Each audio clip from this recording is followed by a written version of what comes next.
Mr. Chairman. Dr. Livingston, I have an article which talks about the $336,000 TSA paid to IBM for producing an app.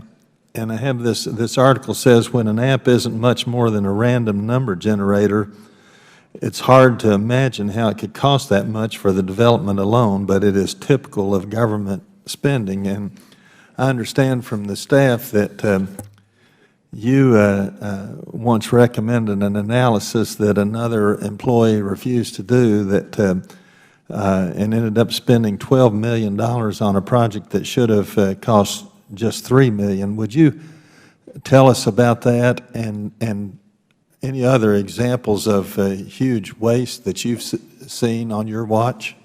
Sir, yes, sir. When I came on as the Deputy Assistant Administrator for the Office of Intelligence and Analysis, we did a watch floor transformation. And in that, we had allocated originally $3 to $3.5 million to do this transformation. And because there was no alternative of analysis completed, it was not managed properly. There was a 30, 60, 90-day signature that was completed that was not done properly. So the wrong equipment was ordered. It arrived, didn't work. We had to do it over, and it cost 3 times the amount. And even today, if you went and looked in that watch floor, there's about $500,000 worth of equipment sitting in a box in that office space, and there isn't manned where it should be about 12 people working. There's probably 4, maybe 5 people working. It was a total waste of money, and while it may not sound like a lot when you look at the big picture, it's wasted almost $7, $8, maybe $9 million. That's a lot of money if it was being paid for out of our pocket, and I think the taxpayers would be upset to know that TSA wasted that money. Well, it may not sound like much to those in the federal government, but I can tell you it sounds like a lot to the average person out there when you waste when you pay $3 million, when you pay $12 million for something that should have cost $3 million. Do either of you, Mr. Rhodes, Mr. Brainerd, have you seen examples of waste in your positions? Yes, sir.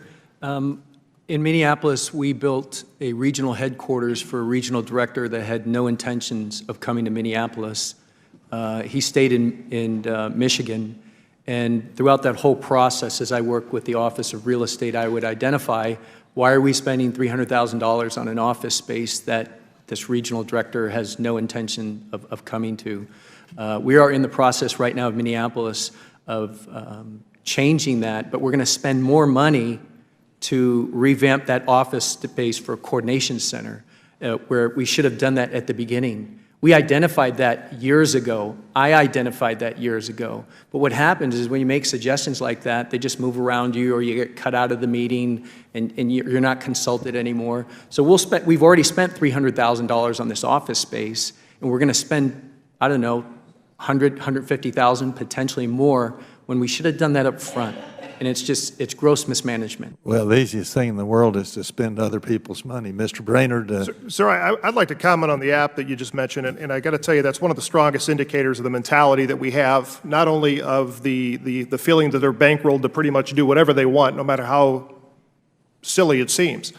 But when this story came out about the app, you find out that the app's no better than chance. And I put together this Ouija board. It's got expedited screening on it, and standard screening here at the bottom, which would have been just as effective as that app, and it would have cost a lot less. You could have the same type of outcome with a quarter, flipping a quarter at the checkpoint. And well, I understand that there have been other software developers who just for fun have created this a similar app at almost no cost, and to pay $336,000 to IBM was a total ripoff, it seems to me. Yes, sir. I also do app development as well, and I can tell you it does not take a lot of thought to do what they did. Yes, Mr. Livingston, Dr. Livingston. Sir, I wanted to make a comment for the record. I pointed out that fraud, waste, and abuse, and I was told to let it go. And I also made a point of saying that this was a lot of money and it was wasteful, and nobody took any action. All right. Well, let me mention one other thing since my time's running out. Mr. Rhodes, I understand that you think that the wait times at the Minneapolis airport have been falsified. Is that correct? And have you heard about that happening at other locations too? I cannot comment specifically on other locations. I can comment at Minneapolis.